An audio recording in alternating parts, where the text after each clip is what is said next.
कहीं भी bulldozer action होता है बीजेपी शासित राज्यों में, तो चाहे वो राहुल गांधी हो, चाहे वो कांग्रेस हो, तमाम विपक्ष के नेता भी इस चीज का विरोध करते हैं। ये कहते हैं कि बुलडोजर के दिमाग नहीं होता है, बुलडोजर का स्टीयरिंग कहीं भी घूम जाता है, बुलडोजर की कार्रवाई असंवैधानिक है, बुलडोजर सिर्फ एक वर्ग को देखकर ही चलता है। तमाम तरह के आरोप लगाए जाते हैं बीजेपी की सरकारों पर। लेकिन कर्नाटक में जहां कांग्रेस की सरकार है, सिद्धरमैया मुख्यमंत्री हैं वहां के, वहां पर लगभग 400 मुस्लिम घरों पर बुलडोजर चलाया गया और उन घरों को रौंद डाला गया। ठंड की सुबह यानी सुबह 4 बजे ये कार्रवाई की गई है। वहां के लोगों ने कहा कि हमें तो मौका ही नहीं मिला अपनी बात कहने का और पूरी कॉलोनी उजाड़ कर रख दी गई। यानी कि जो लोग अपने घरों में सो रहे थे उनको बाहर सड़कों पर रात गुजारनी पड़ी है इस ठंड में। और यह सारी कार्रवाई कर्नाटक में कांग्रेस शासित राज्य में की गई है। क्या पूरा मामला है और किस तरह से अब इस कार्रवाई का विरोध हो रहा है वो मैं आपको बताता हूं। दरअसल बेंगलुरु में 400 से ज्यादा घरों पर बुलडोजर चलाया गया है। यह जो कार्रवाई की गई है इसके बाद कांग्रेस की सरकार कर्नाटक की घेरे में आ गई है। 22 दिसंबर की सुबह 4 बजे कोगिलू गांव में फकीर कॉलोनी और वसीम लेआउट है, वहां बुलडोजर से तोड़फोड़ की गई।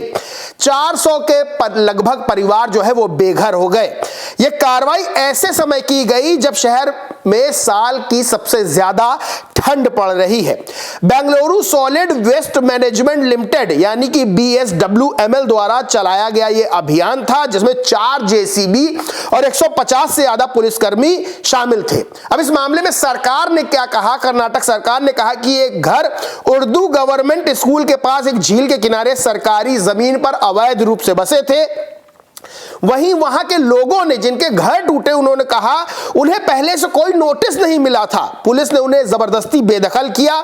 इससे सैकड़ों लोगों को कड़ाके की ठंड में सड़कों पर और अस्थायी शेल्टरों में अपनी रात बितानी पड़ी है। स्थानीय मीडिया रिपोर्ट्स के मुताबिक कुछ निवासियों ने बताया कि 25 साल से इलाके में रह रहे हैं, उनके पास वैलिड आधार कार्ड और वोटर ID कार्ड है। अब इस एक्शन के खिलाफ प्रदर्शन भी हो रहा है, लोग विरोध में भी उतर आए। अब इसको लेकर तमाम तरह के आरोप कांग्रेस सरकार पर लग रहे हैं। सोशल मीडिया पर लोग तमाम तरह के सवाल खड़े कर रहे हैं। पिनराई विजयन है केरल के मुख्यमंत्री, उन्होंने भी इस चीज का विरोध किया और कहा बेंगलुरु में फकीर कॉलोनी और वसीम लेआउट को बुलडोजर से गिराना और सालों से वहां रह रहे मुस्लिम परिवारों को बेघर करना बुलडोजर राज के क्रूर सामान्यीकरण को दिखाता है। दुख की बात है कि संघ परिवार की अल्पसंख्यक विरोधी राजनीति अब कर्नाटक में कांग्रेस सरकार के तहत लागू की जा रही है। जब कोई सरकार डर और जबरदस्ती से शासन करती है तो संवैधानिक मूल्य और मानवीय गरिमा सबसे पहले खत्म होती है। सभी धर्मनिरपेक्ष और लोकतांत्रिक ताकतों को इस खतरनाक चलन का विरोध करने और उसे हराने के लिए एक साथ आना चाहिए। अब इस पर लोग क्या प्रतिक्रिया दे रहे हैं वो भी बताता हूं। काविश अजीज नाम की ट्विटर यूजर है, लिखती हैं, हेलो राहुल गांधी, क्या कर्नाटक में कांग्रेस की मोहब्बत की दुकान मुसलमानों के लिए बंद है? कांग्रेस शासित कर्नाटक में बिना किसी सूचना के हाड़ कपाने वाली ठंड में 400 मकानों को बुलडोजर कर दिया गया, जिसमें ज्यादातर मकान मुसलमानों के थे। लोग यहां पर पिछले 30-35 साल से रह रहे थे, उनके पास वोटर ID कार्ड, बिजली का बिल, आधार कार्ड, राशन कार्ड समेत तमाम डॉक्यूमेंट थे जो घर बनाने के लिए जरूरी होते हैं।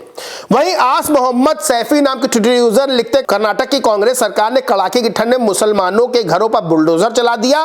कांग्रेस अल्पसंख्यक आयोग के राष्ट्रीय अध्यक्ष इमरान प्रतापगढ़ी स्विट्जरलैंड घूम रहे हैं।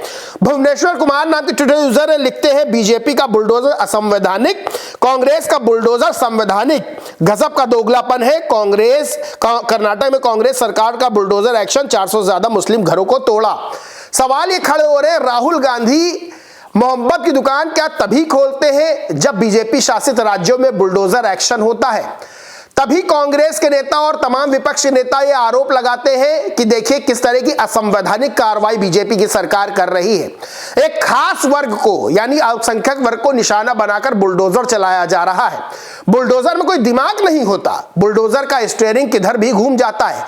लेकिन जब कर्नाटक में लगभग 400 मुस्लिम परिवारों को सड़क पर लाया जाता है, उनके घरों को तोड़ दिया जाता है, हाड़ कपाने वाली ठंड में सुबह 4 बजे कार्रवाई की जाती है। तो सवाल लोग कर रहे हैं कि क्या राहुल गांधी की मोहब्बत की दुकान यहां पर बंद हो गई? क्या कांग्रेस के प्रवक्ताओं को, उनके नेताओं को सांप सूंघ गया है? क्या विपक्ष के जो नेता बुलडोजर कार्रवाई पर सवाल उठाते हैं, उनके लिए कांग्रेस सरकार में की गई कार्रवाई बिल्कुल ठीक है, बिल्कुल संवैधानिक है? ये तमाम तरह के सवाल खड़े हो रहे हैं और लोग ये भी कह रहे हैं कि क्या सिर्फ मुस्लिम वोट देने के लिए है? बहरहाल इस पूरे मामले पर आप सब क्या सोचते हैं, क्या मानते हैं, कमेंट करके जरूर बताएं। वीडियो अच्छा लगा हो तो लाइक करें, शेयर करें और चैनल को सब्सक्राइब नहीं किया तो सब्सक्राइब करके बेल आइकन जरूर दबा लें। धन्यवाद।